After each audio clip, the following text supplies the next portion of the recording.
to the Astro Imaging channel. Tonight's session is Pro-Am Collaborations for Astrophotographers, and it's going to be presented by Mary Lou West, who is sitting right next to Tolga, right there.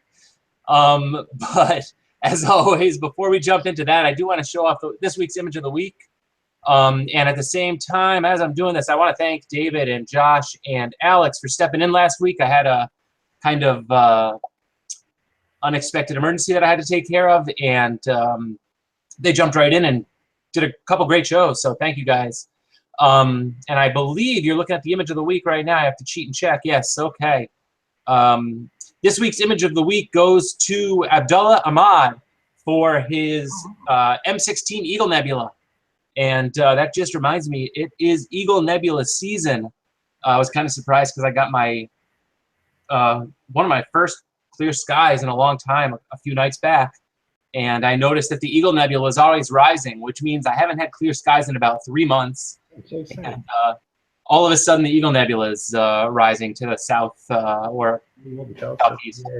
But Abdullah, thanks for submitting, and you guys all know you can submit your images for consideration into Image of the Week on our website. You'll see it in the drop down there and at theastroimagingchannel.com.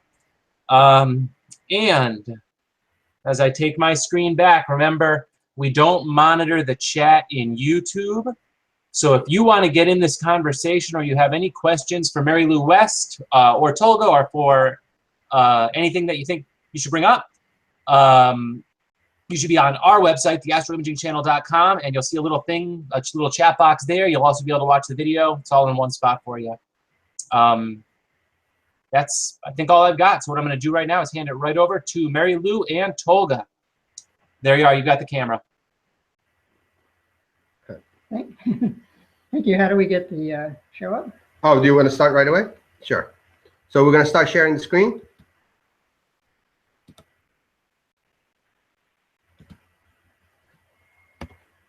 There you go. I see it. Can you see Adam? Yes, we can. All right. Okay, so I want to tell you about Pro-Am collaborations. Particularly, I've done this at NEAF, which is the Northeast Astronomy Forum. I'm going to tell you about, I think science is very exciting. We're going to talk about exoplanets by the transit method, exoplanets by microlensing, cannibal galaxies, asteroid shapes and sizes, spectroscopy, and then one's a little different from you guys, ham radio project during the solar eclipse, which is coming up in August. And I have other examples as well.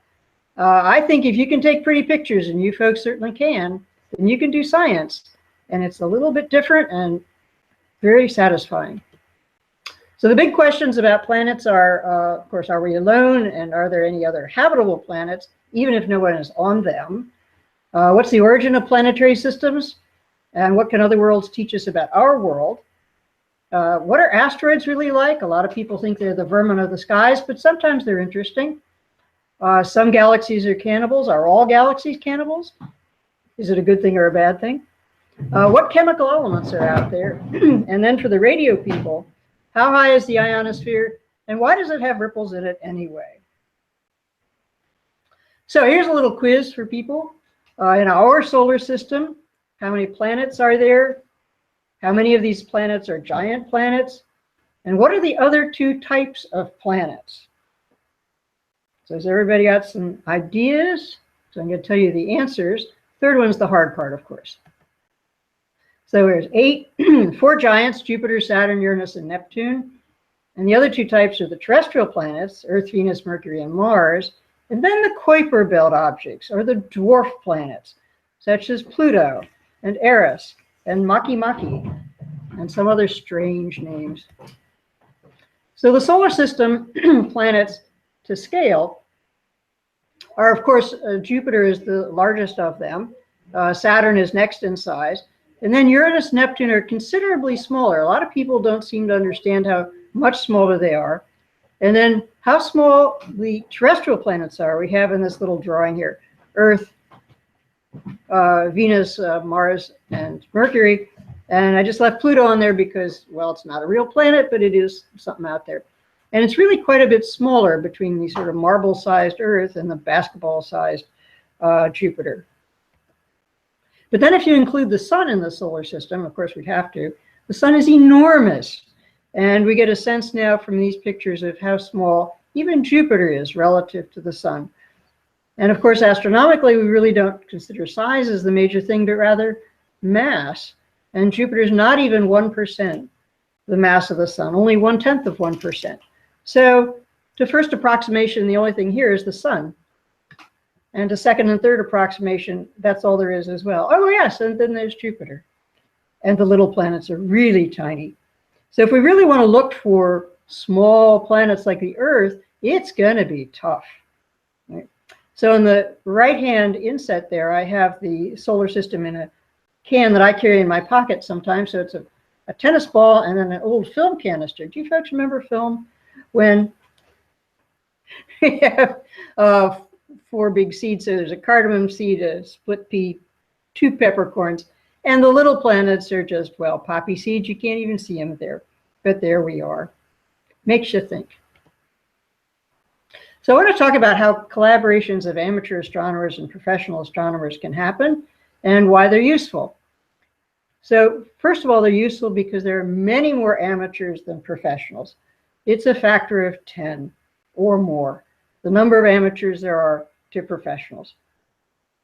Well, why now? Some amateurs now, a lot in this group, have really good equipment, really high-end telescopes, guiding skills, cameras, and that sort of thing. But the main thing is that amateurs have more time resources to follow up slowly changing objects.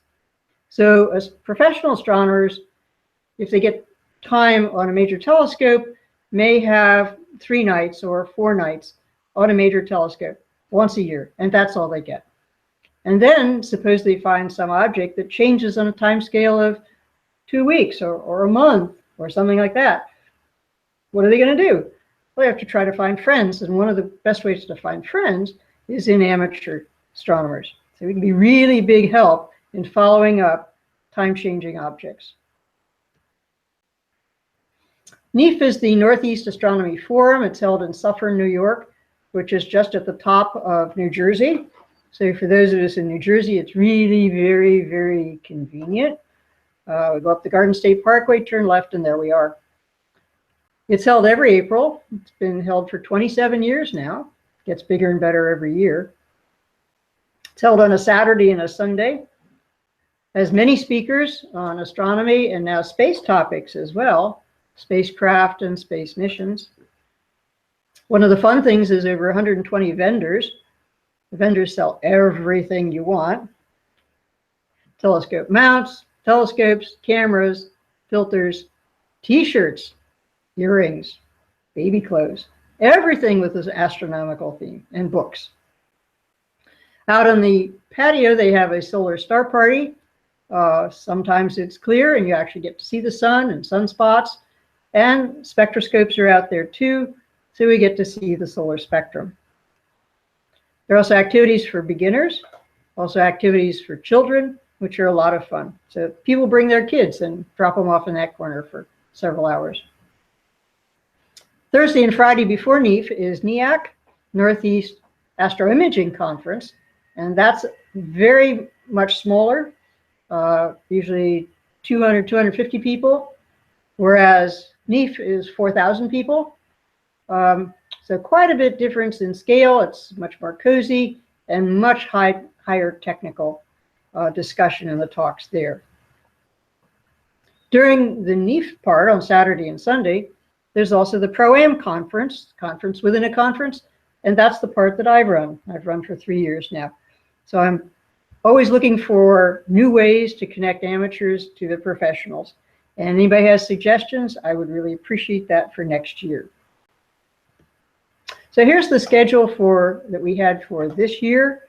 So we had 6 speakers and then 3 speakers on Sunday, all sorts of different topics, and it was a lot of fun. So let me tell you about some of these topics. The main focus this year was on exoplanets, and Dennis Conti gave first speech on that. Dennis has spoken at for the Astroimaging Conference channel. I saw that one. That was interesting. So at any rate, some of the big questions that we have for exoplanets is how many planetary systems do we know of? Another thing is how many planets are in such a system? We know that our system has 8 planets. Do the others have 8 or only 1? It's a good question. How many of the planets in those other systems are giant planets? At first, it appeared that they were all giant planets because the only thing we could find were the Jupiters. And now we're beginning to find other smaller planets. So we have some that are like Saturn, some that are Neptunes, some that are called sub-Neptunes. Then we have the super Earths, and then we have the Earths. Nothing the size of Mars or Mercury yet, but someday we will. So the main question, the final question is really, is our solar system common or is it unusual? Here a picture of the night sky, nice starry background. And so the question here, looking at this piece of the sky, which of these stars host 1 or more planets? So I'll pause here and want everybody to write down a number or a percentage or something like that.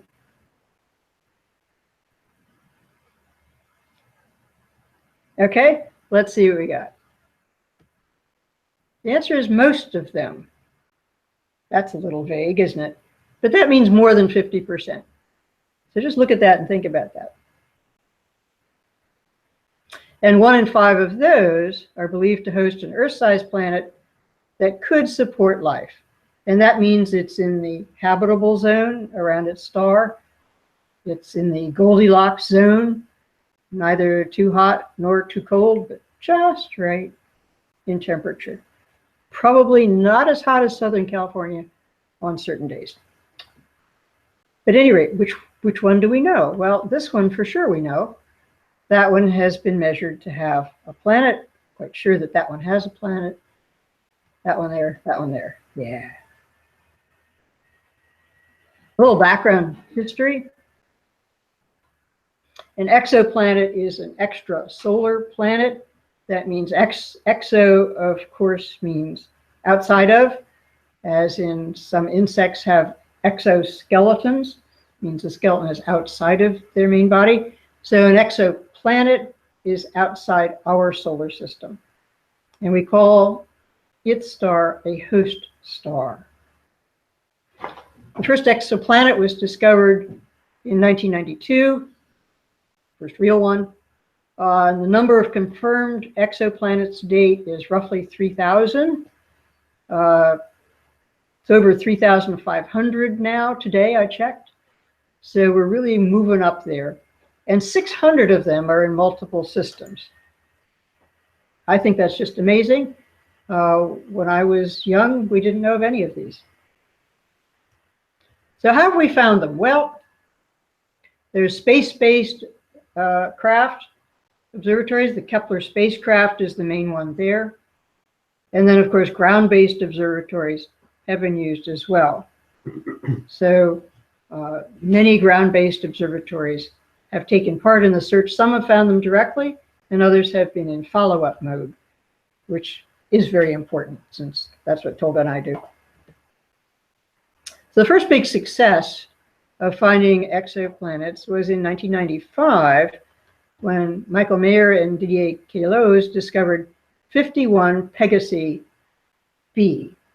And the nomenclature is that a star is called a capital letter A or B if it's in the binary system, A and B. So could have been 51 Pegasi big A, 51 Pegasi big B. Those would be stars.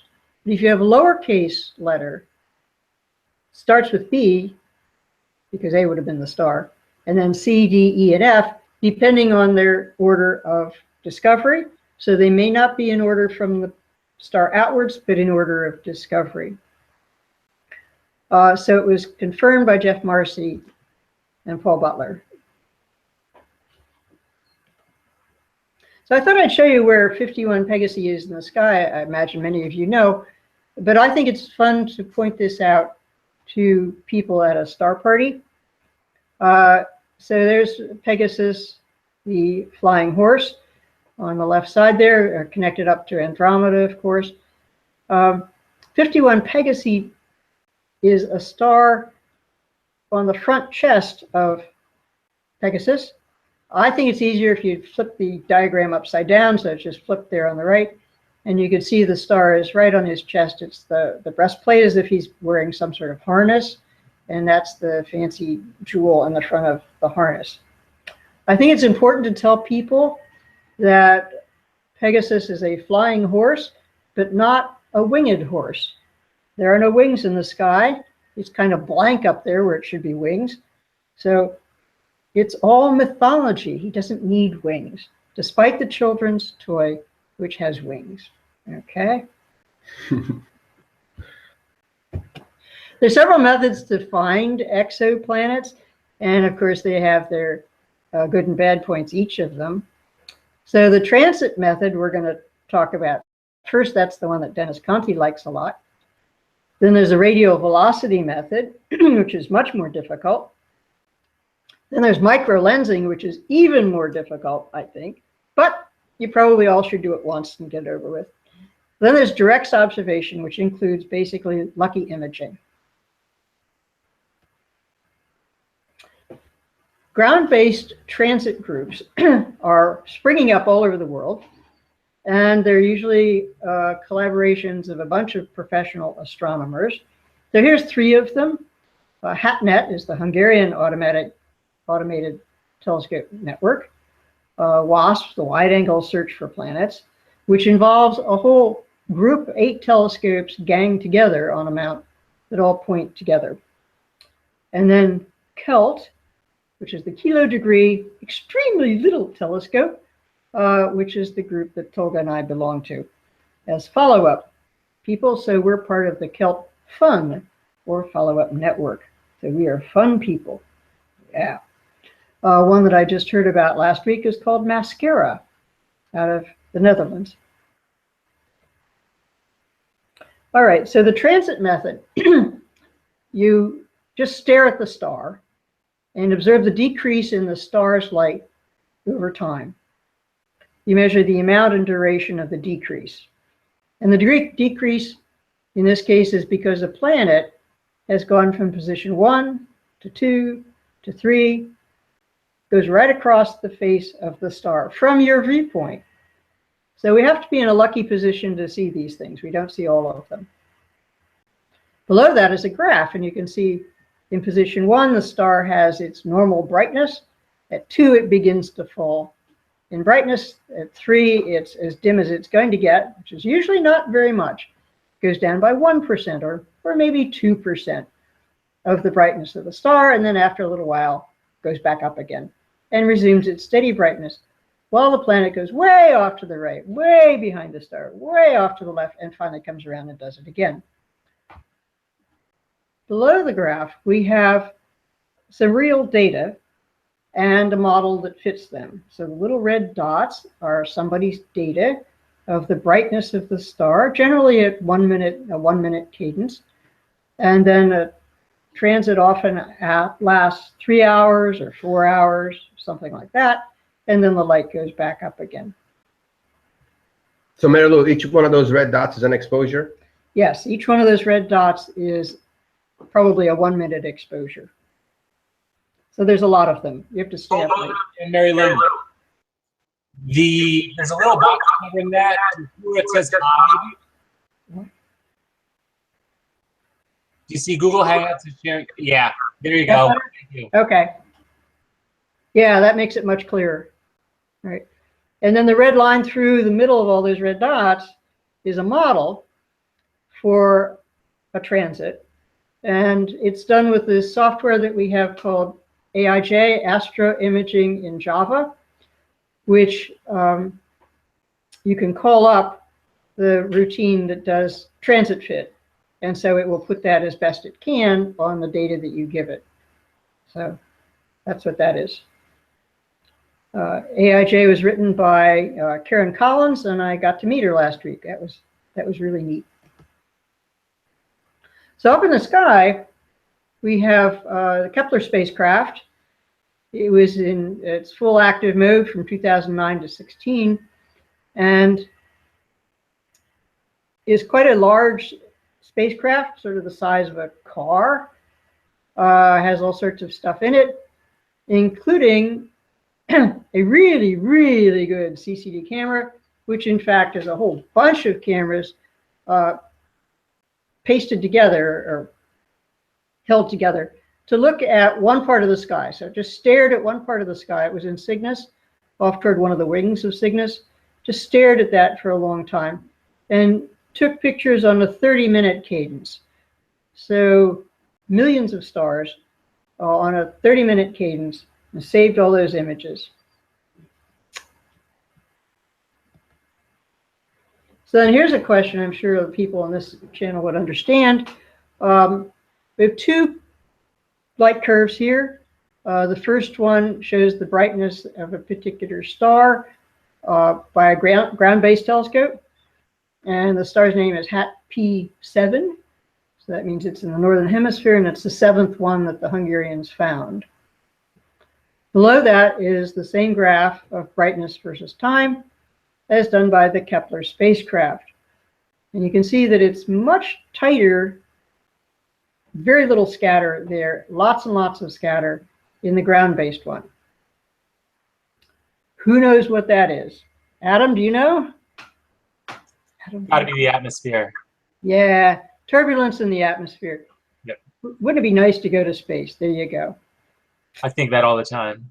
Yes. But I think really amazing, amazing difference there.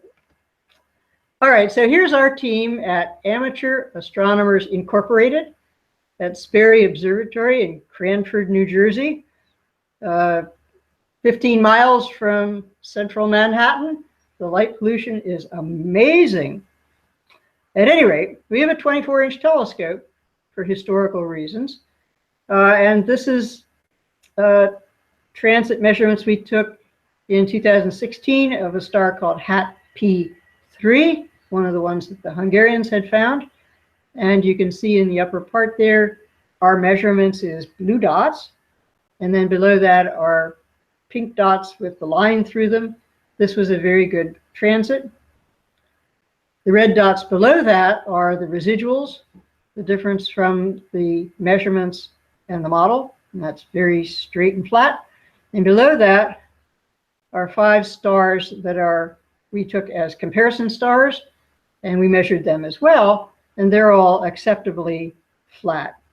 Occasionally when you do this, you find one of your comparison stars is a variable star, and it's going up and down and up and down and up and down, and you throw it away and pick a different one. So there you go. But I think it's really interesting that in these measurements that we make, that there are often other stars that are variable for a different reason. And the studying of them is called ancillary science. I'll tell you more about that later.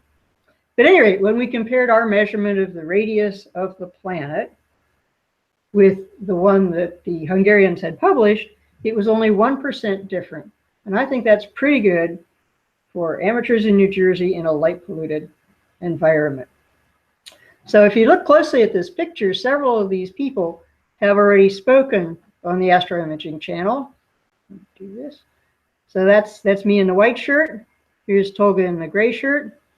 Here's Dennis Conti in the dark blue shirt. And over here is Cliff Ashcraft with the shiny glasses. And all 4 of us have now spoken at the Astro Imaging channel. And we'll have to see if we can get you some of these other people to talk to, okay? So when we saw this curve, that was really powerful. There was a fair amount of cheering going on. So we know that there is a planet there going around that star, but we have not seen it, but we have stood in its shadow. And I think that is just really, really neat. So here's Dennis Conti's setup in Annapolis, Maryland. He has a C11 Edge HD, which he uses to take measurements as well. So I'm going to show you one of his measurements in a little bit. But here's the important part for the Astro Imaging channel viewers. If you can take pretty pictures, you can pretty much do this astro imaging of transits as well.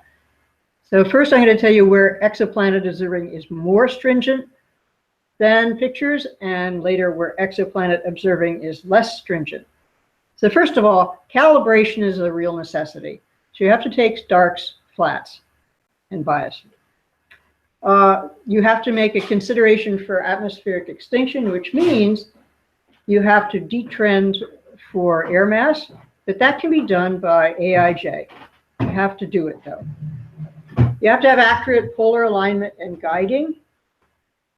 It's really good if you can keep your image from drifting more than 5 pixels in either direction on the sensor.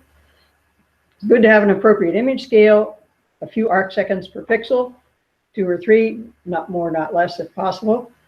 At this point, you don't have to have a particular filter. You can just be wide open. But within the next 2 years, which is going to be very important, that people get filters. Johnson Cousins filters of the real professional filters. It is a necessity to stay within your CCD's linearity region. You don't want to saturate your host star at all, nor your comparison stars if that's possible. And then in the program, you have to choose the aperture and annulus radii, and you have to learn a little skill in doing that. But where exoplanet observing is less stringent is it's less sensitive to light pollution, woohoo, to moonlight, woohoo, and scintillation, well, we always have seen. In some cases, even out of focus stars may be desirable. We occasionally just defocus them if the main star is too bright. So the second method is the radial velocity method. This is pretty tough to do, but you can see that the star and the little planet go around the same center of mass, the barycenter, which is that red cross, and each of them has an orbit. The planet has a little wide orbit, the star has a small orbit. You have to measure the star because it's the only thing you can see, but it's tough sometimes to do. But there is a gravitational wobble around the center of mass of the whole system because a planet, although it has a small mass compared to the star, has a large lever arm and it can swing things around. We see only the star, not the planet, and we see a cycle in velocity, which is the Doppler effect. I think this is an interesting picture. This is a calculation of the position of the sun as seen from 33 light years away as the years go by. And mainly what we're seeing is that Jupiter is swinging the sun, but then Saturn swings it a little bit as well. And it's not a simple figure. It's very interesting sort of coil. It takes spectroscopy to do the Doppler method. You look for the red shift and then later a blue shift. Search strategies, these are widening out considerably now. First, you look for the bright stars. When you get through all those, then you look for the fainter stars. You look for yellow stars like the sun, because we know the sun has planets. And now, having looked at all different colors of stars, we're finding that the red M dwarfs have a fair number of planets, and people are now looking at those in great detail. You look at stars with more metal content than the sun. Metals content makes terrestrial planets, and those are interesting. We'd really like to have stars old enough to have formed planets already, because otherwise that's sort of silly.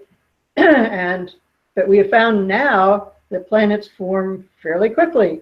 You can generally form a planet or two in 10 million to 100 million years. So this goes all the way up the main sequence to the A stars, and they have planets too. Stars with no star spots. Now this is a good one. Star spots, as they go across the face of a star, look like a planet going across the face of a star. Doesn't matter that they're not round. We can't tell they're round anyhow. But they are very confusing. And one of the unfortunate things recently is we've discovered that the M dwarfs, which really have a lot of planets, also have a lot of spots. And so life is getting confusing again. The microlensing method is a change in the star's magnification. By a background star as a planet orbits the foreground lensing star. And this has to do with general relativity, which is very cool, but it's very hard to see, and you have to look at millions of stars before you get lucky enough to see one. This only lasts for 1 month and then it's gone. Direct imaging is another tough one, but here's a planet which was taken by the Gemini telescope, big one, and little b down there at the bottom is a real planet going around that star. You can see the effect of seeing the speckles as the star's image moves around. We think that there should be lots of planets out there because the nebular model for the origin of the solar system is our favorite one, and it says they should be common. There are dusty disks seen among many young stars, and then they evaporate away. The borders of these disks are often sharp, or they may have a gap within them, saying that there is some object clearing them out. So everybody knows Orion the Hunter, and I call your attention to the Sword of Orion and the Orion Nebula down there, because it is the site of many of these. So in the Orion Nebula, here's a protoplanetary disk. The couple objects here which have dust around them, an extended object. And then there's a whole bunch of them. So these are protoplanetary disks, which we call propylids now. There are many different ones, and they're all probably forming planets within them. Pretty cool. Where are the planets that we've found so far? Well, they're not spread out all over the place, but they're very much in the constellation of Cygnus, which is where Kepler looked. Kepler discovered 3,000 of them, so that's where they mostly are. So in the middle of this artist's drawing, we have the sun here. We're looking at down the Cygnus arm of our galaxy, and that's where we see a whole bunch of them. And there's a few others scattered away. The ones that are done by microlensing are directly toward the center of the galaxy, so they're 90 degrees from that over there. What we learned from the transit curve is we measure the transit duration, which is left to right the time. We measure the depth, which is up to down. And from this, we can tell the planet's radius, the radius of its orbit, and the inclination of its orbit by the slope at each end.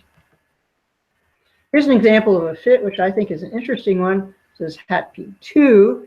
The data are on the upper part there of the photometry. The bottom, though, is the interesting graph. This one here is a graph of the Doppler velocity. And you can see it's not a nice sine curve, as you would expect. This one goes very, very, very much the same. And it goes whoop down here. And when it goes whoop down here, that's when it's going right around its star. This says that this has a large eccentricity. The fit on this one gives an eccentricity of 0.51, way above what planets in our solar system have, to an eccentricity of 0.01 or thereabouts. Create the light curve by first subtracting any background light you can. You detrend for air mass. You take a differential aperture photometry, which means you add up the photons inside this first ring here. You get to choose the ring. Then you skip a little bit. You add up the photons in the outer ring here, which is just the sky. And then you figure that per square degree and you subtract it off. And you get a light curve, which is this difference at each 1 minute cadence. So the results so far, we have 3,600 planets at least around other stars. 50% of the stars that have been investigated do have a planet or two. Mass ranges from 0.01 to 24 Jupiter masses. And many of them are what we call rampaging hot Jupiters. They have a small orbit right around their star, or a very eccentric orbit that carries them close to the star, and they have a mass of 1 to 2 Jupiters. Recently, the Kepler spacecraft has dumped another 2,500 unconfirmed candidates, and people are busy now trying to confirm them. So I thought I'd tell you about another project that we heard about at NEAF. Josh Wallowender from Keck Observatory, oh, spelling bad, sorry, in Hawaii, has a project called Panoptes, in which he and some friends have designed a small robotic camera set, 2 cameras, that amateurs can use to detect exoplanets, and he wants to have thousands of people doing this with his equipment. So here's a picture of Josh showing off the equipment to visitors, and this white box here contains the cameras. It's on a regular mount, and he has very, very clever software to as a pipeline to analyze the data of those pictures. So masses of exoplanets, they really pile up now toward the low mass end. So we think there's lots and lots of Earths and not so many Jupiters actually. Other intriguing results, the gas giants like Jupiter and such have atmospheres around them. Several have been measured. As the planet goes in front of the star, some of the light goes from the star, goes through the atmosphere, and we see it and can analyze it. And we've got several different measurements, but not very much. There are multiple systems, up to 7 exoplanets orbiting around a single star. Several systems have the planets in double star systems. And at first that was thought to be impossible, but no, it seems to do it. There are cases where there's a double star really close together and then the planet goes around the 2 of them. But most of them are where there's 2 stars and the planet is going around just one of the stars by itself. Since most stars are in multiple star systems, this is interesting because our sun only is a singleton, and that's kind of unusual. I imagine many of you heard about last August, the exoplanet Proxima Centauri, our nearest star to us. It's 1.3 Earth masses, period of 11 days. Can you imagine? Poor baby. Yes, but the star is a dim red M dwarf, so it's not all that hot on the planet, except that this particular M dwarf is shooting off flares every 20 minutes.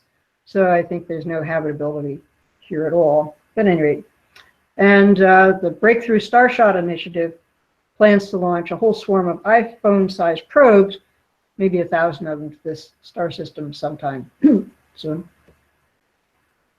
So we have questions. How did these rampaging Jupiters come to be? Did they form near their star? That's unlikely. Did they form farther out? That is likely. Did they spiral inwards? Well, that's unlikely. So we really don't know. And why did the orbits get all elongated? Usually in time, orbits circularize. Some are inflated, that they have taken in light from the star and the light has gone all the way down to the core of the Jupiter and inflated the whole business. No idea.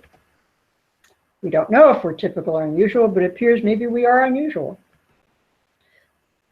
Another talk was about the disintegrating asteroid WD 1145 plus 17b by Mario Mata from the Boston area. So here's his measurements, and you can see that there is a transit, but it looks like it's by multiple objects as the light went down kind of a zigzaggy fashion.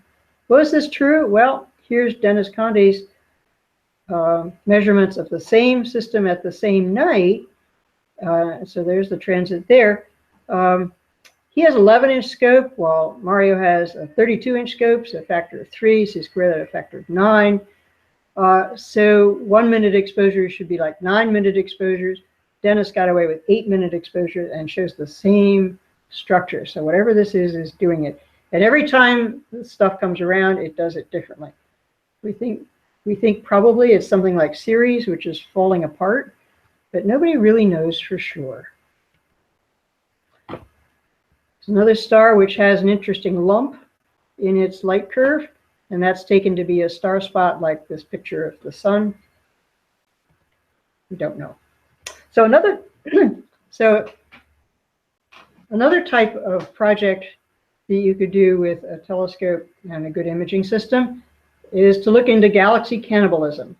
Now, Michael West, no relation actually, from Lowell Observatory in Arizona, loves these things.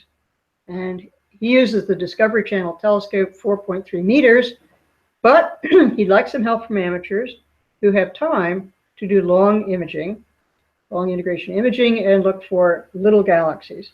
Because large galaxies devour small galaxies, streams of stars are torn off of them, leaving sort of ribbons of stars around them and small, peculiar globular clusters. So he's interested in where those are. Now here's a picture of the Whale Galaxy, which, and in the picture, several boxes, the 3 smaller boxes, if you can see them, contain small galaxies, dwarf galaxies. And he's doing a census of those. And then also in the lower left here, by this one box, there's a kind of a vague stream here. That's a stream of stars that was torn off of another galaxy. So he'd like people to take long exposures of particular galaxies and look for these dwarfs. So here's yet another project, asteroid shapes. Ted Blank here has one of the smallest telescopes ever in his hand. It's half of a binoculars. He takes apart binoculars, hooks them up to a really cheap webcam, and images a star that has an asteroid going in front of it, one of our asteroids in our asteroid belt between Mars and Jupiter. IOTA is his group. It's the International Occultation Timing Association. They get a group of 5 or 6 people. When one of these is predicted, they spread out across the shadow region on the ground, maybe 20 miles in total across, and set up these little telescopes, pre-point them at the right place of the sky. No tracking, you just point them, turn it on, so the video runs for 10 minutes, 5 minutes before, 5 minutes after the predicted time of the occultation. And they have discovered binary asteroids and also some binary stars that nobody knew about. You should go to occultations.org to check out all their information. One of the things that Ted told us this time, which I thought was very interesting, is that because of the quadcopter drone business, the camera people have now developed really tiny, light cameras that can fit on the end of a binocular and not make it fall over, and they're only $60. So they're working on getting everybody those things. Here's one set of observations they made several years ago of each of the colored lines is a particular observer and their little camera. Often people set out 4 or 5 little telescopes and just man one of them. But at any rate, and the color shows when they saw the star. The black part is when they did not see the star. And so what you have here is a binary asteroid, one of which has a big chunk out of it, as seen by these various people. And here's the people. So they were very happy to have done this. Another possible project is spectroscopy. Stephen Ramsden and Tom Field told us about that. Stephen is in charge of the Charlie Bates Solar Astronomy Project, in which he does outreach to schools and goes to 1 or 2 schools every day. Amazing project. Their information is at solarastronomy.org. And one of the things he tells the kids is you can see quantum physics with your own eyes if you put a spectroscope on a camera and look through it in a telescope. Tom Field has written the RSpec software to analyze these, which is really lovely and easy to use. And he uses the Star Analyzer 100 grading, which I do too. So here's a picture of what you get out. The top part, there's on the left a sewing needle held up in the sun, and on the right is the spectrum of the sun reflected from the needle. And below that is the RSpec software's version of the graph of this. And you can see this is the spectrum of the sun, from blue here over on the left to red over here on the right. And these various dips in here correspond to the metals in the sun's outer level. We have magnesium and sodium and iron.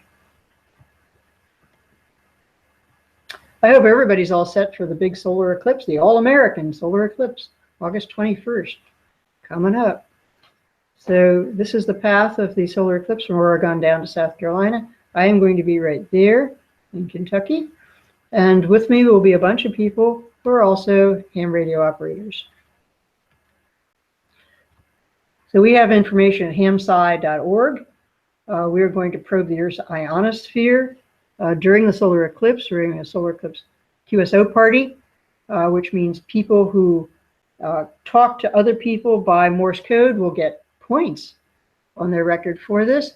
But what we're going to use it for is to try to decouple their signal strength as it goes down during the eclipse, and to figure out how quickly the chemistry happens in the ionosphere, the lower level, the F2 layer, relative to as it does going from day to night. But this is going to be a quick day to night. and the eclipse will be over in a minute and a half, and then we'll see what happens. Please encourage all your friends who are ham radio operators to go to this website and sign up. Thank you. There's a question about Michael West's research, how they can What's it say? find the website. Is there a link for his? Yeah, if someone wants Yes. to participate, is there a link? Contact Michael West? Contact Michael West. Yeah, that's the best thing. So he's westam@lowell.edu. So just basically email him. Email him, yeah. And he will tell you what particular galaxies he's interested in this year. Any other questions? No, that was it. Okay. So in other sorts of things, there's eclipsing binary stars. They're different from transits of planets because they have a very deep transit. Instead of 2%, it may go down 50% or more in the light.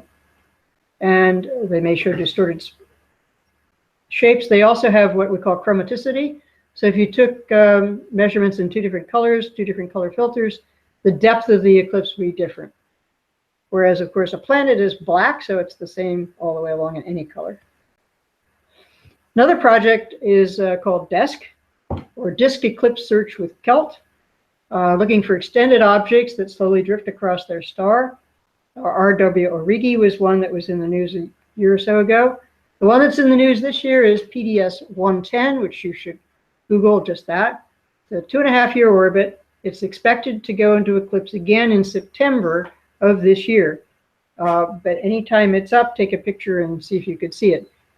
It's a bright star with a little disk around it and a big orange disk around that, which is tilted to our line of sight. And then it has this little star, which is called PDS 110b, which has a really thick dust disk around it, and it goes across in a different plane and eclipses its primary. Very interesting system, and the eclipse lasts for months.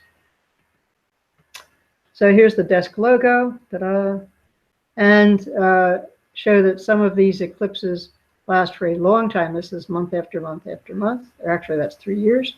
This one goes down and is slower. Another one I'm interested in, heard about interesting recently, is the BE stars. It's a B star with emission lines. They rotate fast, they pulsate, they throw off a gas disk. And one of the questions is we'd like to know, is it a ring or is it thrown up in clumps? We don't know. Eventually it falls back on the star. Sometimes it does again, sometimes it doesn't. We think some of these, quite sure, some of these are binary stars. Are some triple systems? Triple system might be 2 stars and a planet. We don't know.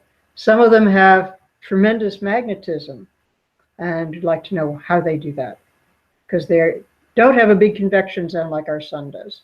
So they shouldn't, but they do. So here's one. I'm going to show you this light curve here. The star goes do-do-do-do-do, and then had a big outburst right here.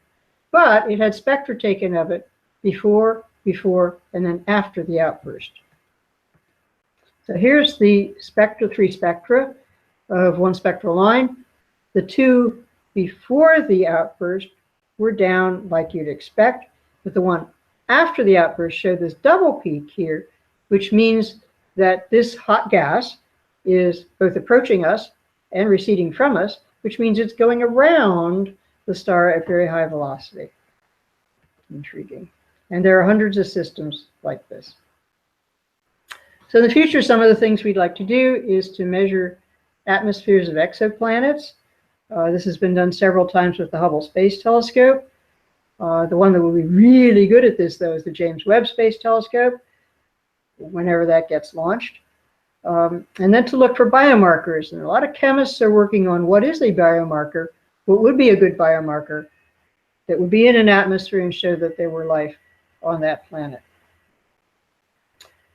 The one that I'm really excited about is TESS, the Transiting Exoplanet Survey Satellite, which will launch a year or more from now, so 2018 or so, toward the end of that perhaps. And this will search for exoplanets really, really well. And in the first year after launch, it will search the southern hemisphere. And then it will flip and search the northern hemisphere, each of these for a whole year.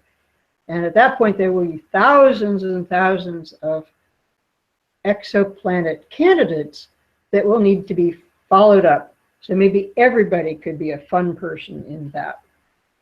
Then there's the Citizen Science Planet Hunters, Deborah Fisher's project at Yale,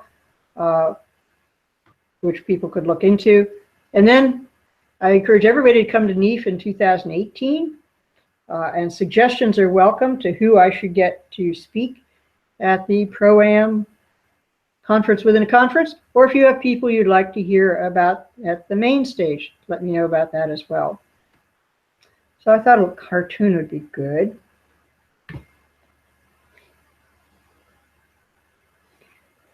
Thinking of spectroscopy, oxygen shows up. So in summary, I'd like to say that exoplanets do exist, and there are lots and lots of them, and it's a very exciting time to be alive, especially if you ever read science fiction books. Another thing that Michael West has shown is that essentially all galaxies are cannibals. Many of them have crumbs still around them, little shards of things. One of the things that one can look at both around the Milky Way and around other galaxies is to look carefully at the globular clusters.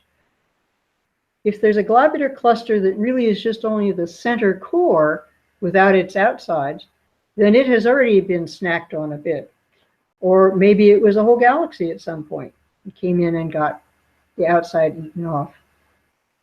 I don't know, I think it's also fun to measure an asteroid quickly. The total occultation of a star by an asteroid takes generally 20 seconds. So easy one to get done with. Spectroscopy is exciting and easy. I could give you a talk sometime about the spectroscopy that I've done with other amateurs. But anyway, it's lots of fun to see the chemicals in other stars and to see what they're doing. You can measure velocities. I hope everybody enjoys the eclipse, both in optical light or in radio. And one other thing about radio is that these are particular, we're looking particular for people who are not at the center line, but rather who are far from the center line and can be paired with somebody on the other side of the center line so that their bounce point is the ionosphere at the eclipse center line. And hey, if you can take pretty pictures, you can sure do science, and we could use your help. So here's some resources. Dennis Conti has written a really good manual, practical guide to exoplanet observing, which you can download from his website, astrodennis.com. Karen Collins has written Astro Image J. It's free, and it's out of Louisville University. I should say something about that and something about a lot of this in general. The software Astro Image J was originally from a program written for biologists by the National Institutes of Health. It was for counting not stars, but counting little groups of bacteria on petri dishes. But anyway, Karen has made it so it's useful for astronomers. So I want to point out that this and many other pieces of professional astronomy have been paid for by your tax dollars, and we should be thankful for it. Okay, a lot of this things that are variable are best taken care of with AAVSO, American Association of Variable Star Observers. So it's aavso.org. And then there's a good exoplanet database just called exoplanets.org. So thank you very much for your attention. Any more questions? One question did pop up. I should say two questions. Will most opportunities for Pro-Am projects be in follow-up work as opposed to initial discoveries, particularly in the future when the LSST comes online? And do you see opportunities for amateurs to help analyze the explosive growth in raw data expected in the near future? Yes, there will definitely be a lot of places for people who are not imaging in any sense, but rather looking at the data that are pulled down by these big satellites and big survey programs. There's just going to be way too much data for professional astronomers to deal with. And we're looking for people who have not only imaging skills, but computer skills and even just common sense skills. All sorts of zoo universe sorts of things, citizen science, where you look at pictures or graphs or anything, take a little training video and go at it. Awesome. And if you have, excuse me, if you want to try out a program like AstroImageJ or other programs like that, there actually are people have put samples of their data up. So if you don't actually want to image it and you want to see what you're going to get from it, you can use it that way. And I had done that previously. And basically now all I'm waiting for is a moonlit night that I don't want to image, but I want to get some data on. And I found AstroImageJ, as confusing as it is for an astrophotographer, kind of simple. You just follow a few instructions and you pick your reference stars, whether it's from a list or basically just winging it. And it seems to work. Yeah, I think it seems to work pretty well. I like to just go and plop down the little circles all over the picture. Yeah. Some people say you should have 5. Other people go with 20. I think 20 is too many. But some people like to have 20 comparison stars. And okay. Well, I heard, this is going back, but I think I heard 7 comparison stars, and I think it was 7. And if you happen to have a variable star in there, it doesn't make that much of a difference. Oh yeah, I always throw them out though. Yeah, it can still screw it up a little bit, but at least once you've crossed a particular threshold, then I think the atmosphere kind of works its way out, and you can be a little bit more confident. But I think it's fun then to keep a record of where you found these variable stars, and then go back and just analyze them and take the transiting planet out. Yeah. With them. Alex has posted SOCA in our comments. SOCA Astro Sci, SOCA Astro SCI.org is a link to Society for Astronomical Sciences, and they're active in using cameras to advance astronomical sciences. So you've got another. Well, you've got a lot of resources today that if you feel like getting involved, it's a great opportunity. And I will say, for those of you who haven't seen Dennis Conti's presentation on our site, it was a great one, and it's definitely worth going back and looking at, because he even walks you through AstroImageJ. I think, no, I'm no expert. It's funny how many people say that, but I think if you really want to make either a discovery or an important contribution, I think exoplanets right now are really the place to be looking. And I know you guys now, you have that wide field, what did you call it? The kilopixel?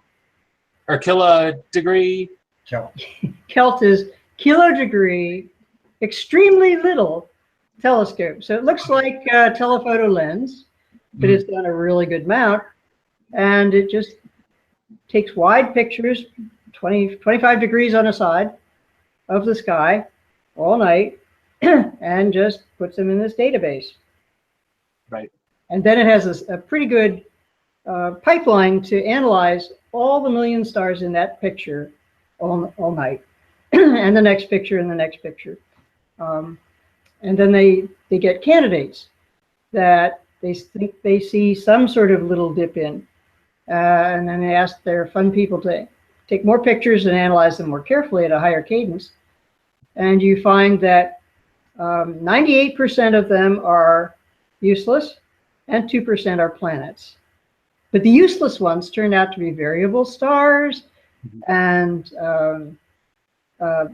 emission line B stars and magnetic stars. They're interesting for other people. Right. What was the term you used? Ancillary science. Ancillary science. Yeah, I like that. Yeah. Because honestly, that's kind of, with us taking pretty pictures, we all hope there's some ancillary science in our pictures. And the truth is there is. You just have to look for it. Right, right. And I missed that question. So this is something we send directly to your group, or are there local places around us that we could work with to get the data? I'm not quite sure, Sean, what you're referencing there. So when you have data of this sort, the best place to go is AAVSO. With the transits, right? Okay. For any sort of transits of variability at all, and they have a lot of subsections. So Dennis Conti is the person in charge of the Exoplanet subsection of AAVSO. So if you go there with data, you'll hook up with him. And he also gave a course in February, and is going to give a course sometime this summer as well, on how to use AstroImage-J and how to do imagings of transiting planets. It was a very good course. Good to hear. And Alex again is pointing out Galaxy Zoo as well as a place where you can go and sort out existing data. Yeah, there's Zoo is a good one. Yeah. There are a lot of smart people in this hobby, but everyone's smart in a different category. You know, we have electrical engineers, and then we have computer system designers, and all sorts of people that no matter what your expertise is, you can contribute in some way. And honestly, your contribution can be really valuable. So I think that was basically the whole point Mary Lou is trying to make. But as we've come to the end, you guys really have to check out Chat yourself, because now they're posting links to all sorts of places you should check out. But hey, I had one other question. So you mentioned the filters are coming online, right? Do you think there's a preference for Johnson Cousins or Sloan or anything like that in the professional community? Do you think they're going one way or another? What I've heard is Johnson Cousins, UBVRI, are the ones that people are using. Okay. I think the Calc prefers Johnson Cousins, and right, you basically need the V and the B, pretty much. And now that people are really beginning to look at the cool M stars, the M dwarfs, an R filter is useful too. Awesome. Any other questions in or outside the room? If not, I am going to thank Mary Lou and Tolga for presenting. I didn't do anything. Well, you were the camera operator, right? Yeah. Yeah, but thank you. It was a great presentation, and we know we'll probably see you next year at NEAT. And definitely something I'm going to try and get into. And that goes on during NEAT. So yes, it does. If you're there for NEAT, but not necessarily Northeast Astroimaging Forum, then you're there at the right time. Right. So yeah, thank you very much. Rather than making a long eggs, I'm going to say thank you to everyone else out there. I do not have a show scheduled yet for next week, but I will come up with something. And otherwise, that's basically it. See you guys all next week. Thank you very much for your time. Yep.